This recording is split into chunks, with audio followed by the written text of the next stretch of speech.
Buenas noches, bienvenidos al Criminalista Nocturno.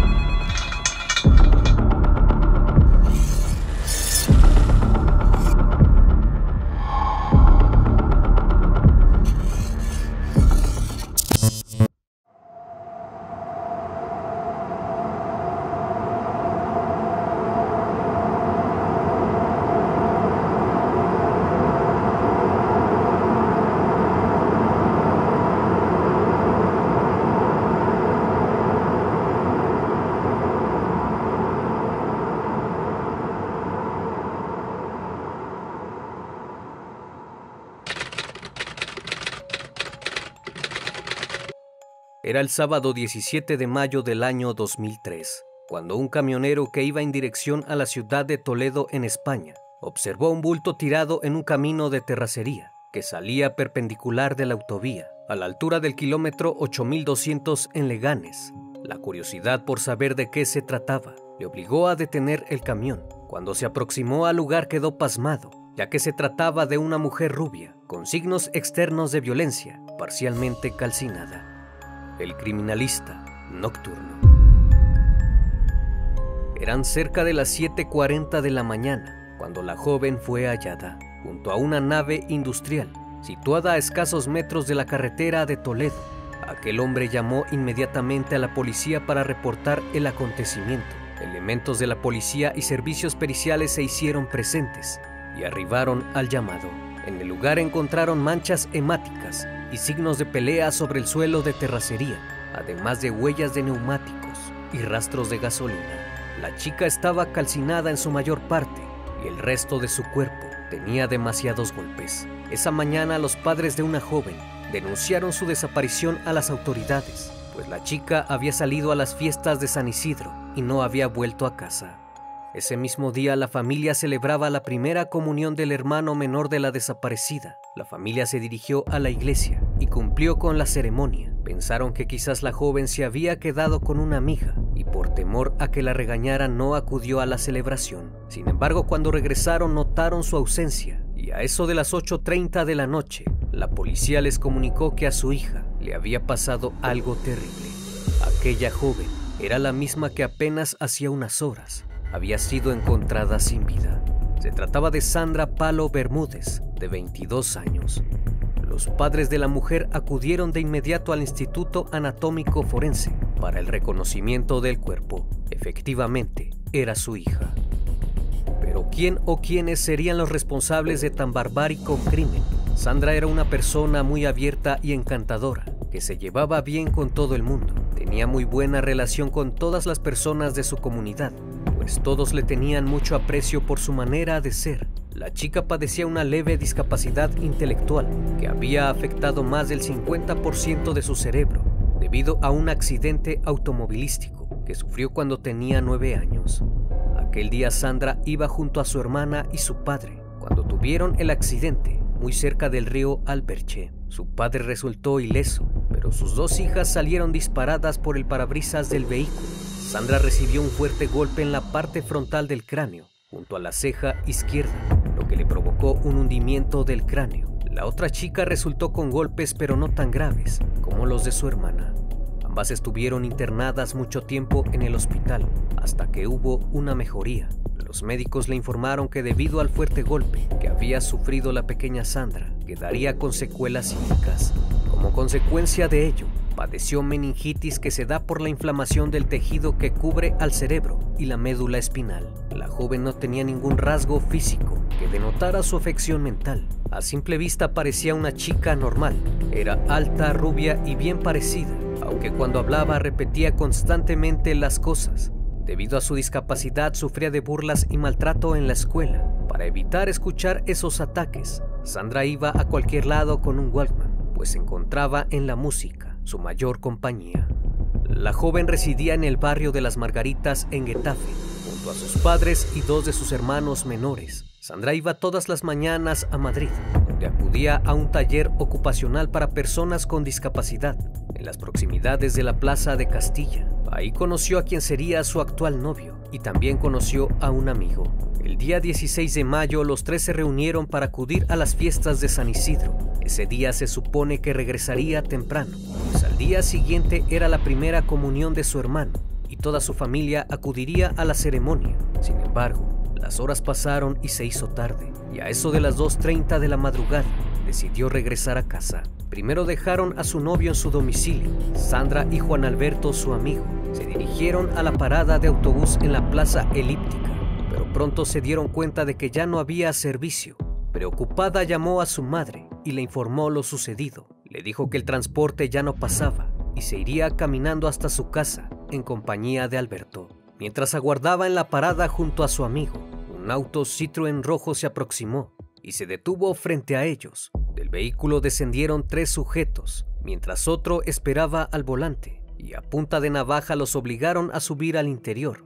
Una vez que reanudaron la marcha del vehículo, intentaron quitarles sus pertenencias.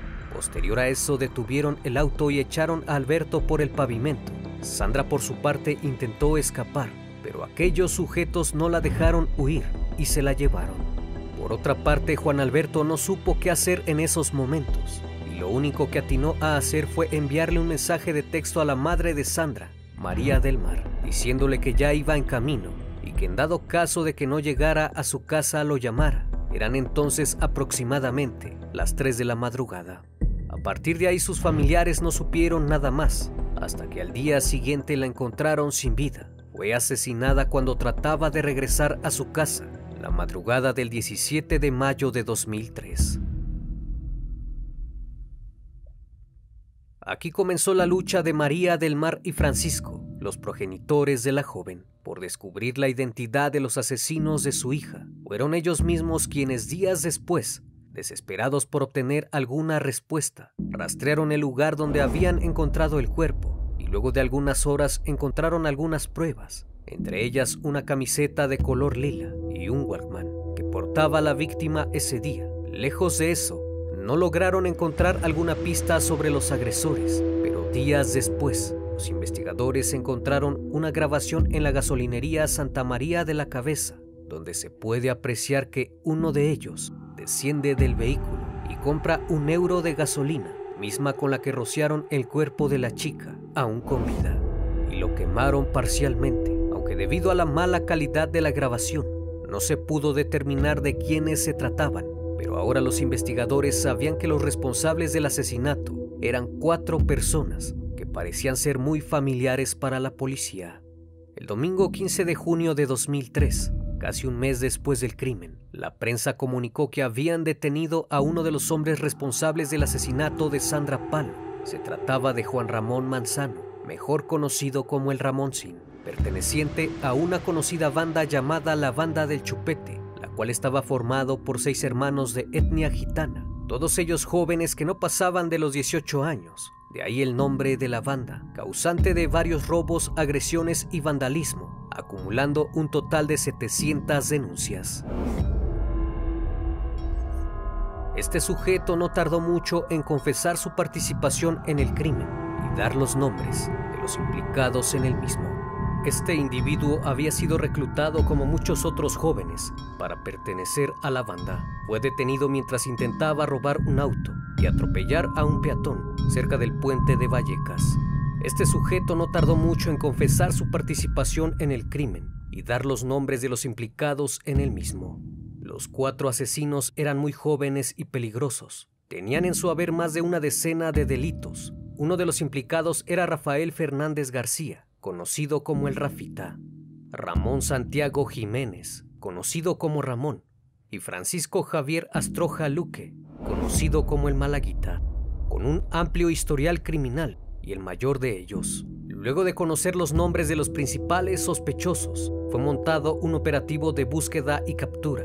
Es así que a finales de junio fueron detenidos en sus domicilios en Alcorcón y Cañada Real. Tras su detención, Francisco Javier aseguró que sí abusó de la joven, pero que él no era el responsable de haberla asesinado. Dijo que los culpables del crimen habían sido Ramón Santiago y Juan Manzano. Aquellos criminales no dudaron en dar a conocer lo que pasó aquella madrugada en la que Sandra Palo acudía de regreso a casa. Los hechos ocurrieron sobre las 3 y las 4 de la madrugada del sábado 17 de mayo. Francisco, Rafael y Ramón tenían pensado salir a trabajar. Así es como le llamaban ellos a salir a robar. Pensaron en acudir a alguna tienda concesionaria o alguna joyería, ya que todos ellos eran expertos alucineros, los cuales técnicamente impactan un vehículo en la fachada de algún negocio y lo roban. Cuando los 3 se dirigían a trabajar, observaron a su cuarto integrante, el Ramoncín, que estaba en las fiestas de San Isidro. Su invitado en un principio les dice que no los puede acompañar porque se está divirtiendo mucho en la fiesta. Prefiere quedarse, pero al final es convencido de ir y se sube al vehículo. Emprenden camino a Vallecas para recoger a un quinto integrante, pero no lo encuentran y se marchan. Así que cambian de camino y deciden ir a Alcorcón, donde tenían un auto robado escondido en un garage, mismo que usaban para algunos atracos. Cuando iban en camino, pasaron cerca de la Plaza Elíptica y fue cuando vieron a Sandra Palo con Juan Alberto. En ese momento, Francisco, el Malaguita, les dijo que la subieran al auto. Los otros chicos se bajaron y los amenazaron para que entraran. Tras introducirlos al vehículo, tomaron camino hacia Getafe y solo unos kilómetros adelante dejaron al amigo de Sandra en la glorieta de Santa María de la Cabeza y se llevaron a la joven hasta un descampado situado en el kilómetro 8200 de la carretera de Toledo, que da acceso a la fábrica de rótulos Fraile. Una vez ahí la bajaron y Ramoncín comenzó a abusar de ella, mientras que el resto de los amigos se quedó al interior del coche. Cuando terminó el acto, los demás jóvenes dijeron que ellos también querían divertirse y que la chica tenía que intimar con ellos también. La joven se niega, pero 2 de ellos la sujetan fuertemente de los brazos y vuelven a abusar de ella durante aproximadamente 45 minutos. Después de esto, la joven apenas podía ponerse en pie. En instantes 2 de ellos piensan que si la dejan con vida podría reconocerles. Así que el Malaguita arranca el motor, mete la primera velocidad y pisa a fondo el acelerador, mientras que la sostienen de ambos brazos y la atropellan partiéndole las piernas. No conforme con esto, le pasan por encima las llantas del vehículo entre 10 y 15 ocasiones, adelante y hacia atrás. Mientras todo esto sucede, la chica queda inconsciente y agonizante. Al verla se percatan de que no se mueve y se marchan del lugar. Para no dejar ningún indicio, uno de ellos piensa que lo mejor es quemarla y así borrar las posibles huellas. Así que se dirigen a la gasolinera y compran €1 de gasolina. Uno de los encargados le dice que para qué la necesita y el joven le responde que uno de sus amigos se ha quedado sin combustible en su moto y necesitan llevársela. Regresan nuevamente al lugar y observan que la joven yace sobre el suelo, inconsciente, pero aún mueve un brazo. Sorprendidos por esto, comienzan a rociar con gasolina el cuerpo de Sandra y le prenden fuego. Las graves heridas que sufre terminan acabando con su vida, pues su cuerpo quedó en su mayoría calcinado. Una vez perpetrado el asesinato, cada uno vuelve a casa y esconden el vehículo empleado, el cual nunca fue encontrado por la policía, porque supuestamente los criminales dijeron que lo habían quemado y arrojado a un barranco. Pronto este caso acaparó la atención e indignación del país, debido a que los asesinos no pasaban de los 18 años. El único con la mayoría de edad era el Malaguita. Él sería el único que podría ser juzgado con todo el rigor de la ley. Pero en cuanto a los otros 3 sujetos, no pisarían la cárcel, sino que cumplirían condena en un centro de internamiento hasta cumplir los 18 años. En octubre de 2003 se celebró el juicio en contra de Rafael García, conocido como el Rafita. El juzgado de menores número 5 de Madrid le impuso 4 años de internamiento y 3 de libertad vigilada. En el momento del crimen solo tenía 14 años. A su condena le siguió Ramón Jiménez, alias Ramón. Él fue condenado a 8 años de internamiento y a 5 de libertad vigilada. Finalmente, Juan Manzano, alias Ramoncín, fue condenado a la misma pena, 8 años de internamiento y 5 de libertad vigilada. Durante el juicio se mostraron fríos y sin remordimiento, y con una actitud muy retadora. Ni siquiera contestaban las preguntas que se les formulaban. Dijeron que esa noche habían actuado al ser inducidos y manipulados por el Malaguita que él era el responsable del crimen de la joven.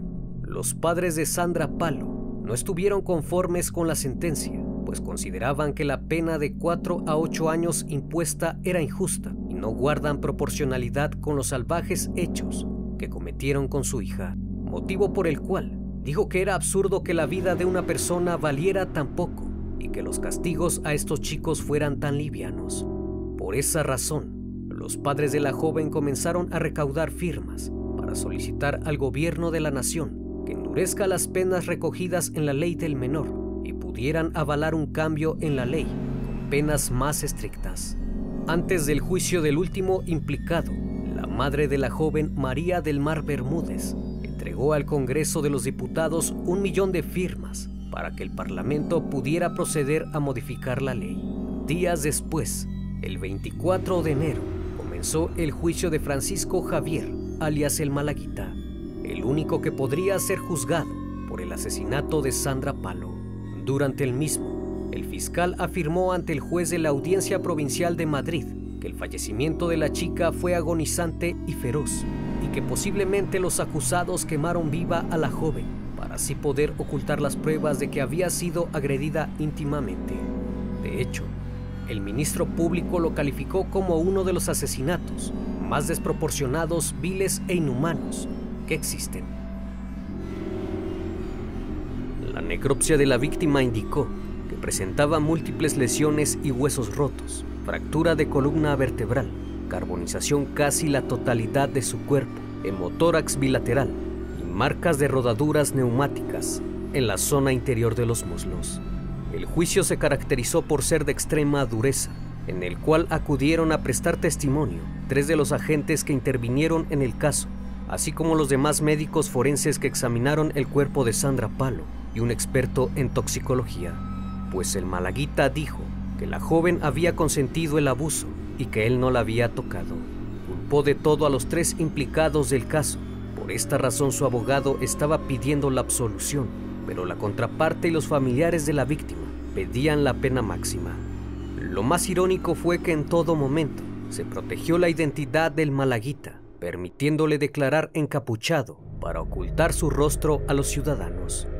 A pesar de todos los intentos por absolverlo, se consideró aprobado y acreditado que hubo ensañamiento, alevosía y vileza en la privación de la libertad, abuso y asesinato de Sandra Palo, siendo confirmada la participación en calidad de autor material a Francisco Javier Astroga, alias el Malaguita, tras subrayar que la situación de debilidad y especial vulnerabilidad de la joven, con un 53% de minusvalía visible y apreciada por todos los implicados en el hecho, aclaró que el abuso se realizó con total impunidad al reducirla y sujetarla por la fuerza y que de ninguna forma la chica consintió el acto íntimo.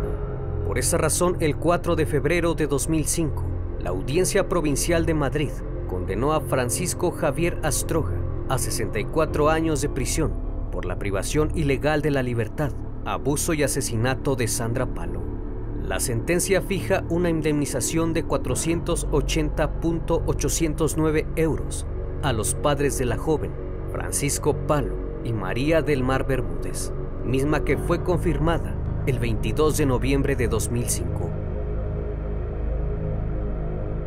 2 años más tarde, este caso volvió a estar en la mira, luego de que Rafael García, alias El Rafita, saliera en libertad en el año 2007, tras cumplir 4 años de internamiento en el Centro de Menores Renasco, en Carabanchel. A El Rafita los expertos lo definen como un joven agresivo, antisocial y hostil. Los análisis a los que ha sido sometido describen el perfil de una persona que rechaza cualquier ayuda psicológica y que mantiene una conducta caprichosa e infantil. Pretende hacer siempre lo que quiere y es propenso a llevar la contraria de lo que se le dice continuamente. Expresa que si hace algo es porque él quiere y no porque se lo digan.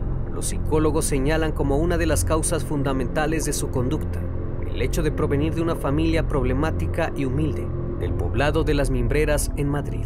Su padre ha cumplido reiteradas condenas por tráfico de drogas y su entorno siempre fue hostil y problemático. Ello lo llevó a convertirse desde muy pequeño en el líder de la banda del Chupete, donde él fue el protagonista de innumerables agresiones y robos de todo tipo, en entrando y saliendo de las correccionales una y otra vez, acumulando decenas de antecedentes penales. Posterior a su liberación, lejos de rehabilitarse, siguió cometiendo robos de vehículos, usurpación de vivienda, daños y delitos contra la seguridad vial y contra la autoridad, e incluso pertenecía a grupos criminales, siendo arrestado por estas acciones en más de 5 ocasiones y dejado en libertad por falta de pruebas. Por su parte, Ramón Santiago quedó en libertad en el año 2011. La Audiencia Provincial de Madrid desestimó los recursos planteados contra esta decisión y finalmente el asesino no tuvo que cumplir los 5 años de libertad vigilada a los que inicialmente fue condenado. Posteriormente fue detenido en 2012 por liderar presuntamente una banda de atracadores. En cuanto a Juan Ramón Manzano, alias Ramoncín, fue puesto en libertad en el año 2012 y tras su salida siguió cometiendo robos con violencia, volviendo nuevamente a su vida anterior. Lo más indignante fue que a pesar de todos los delitos cometidos, al cumplir la mayoría de edad, sus historiales están limpios, porque la ley determina que se borren al cumplir los 18 años. Por esta razón, no figura en su historial criminal todos aquellos delitos cometidos cuando eran menores. Actualmente el malaguita sigue en prisión, luego de su condena de 64 años, la cual cumple en el penal de Herrera de la Mancha, en la provincia de Ciudad Real.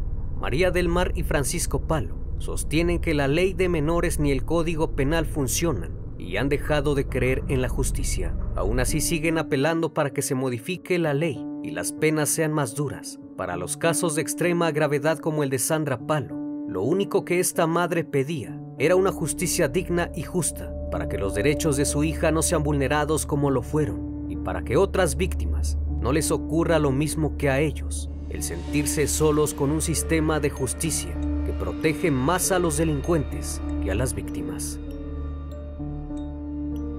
Una vez más agradezco su compañía y el espacio que me brindan en sus hogares. Les recuerdo que pueden seguirme a través de las redes sociales y si aún no estás suscrito, te invito a que lo hagas y formes parte de esta gran comunidad. Esto es El Criminalista Nocturno. Hasta la próxima emisión. Buenas noches.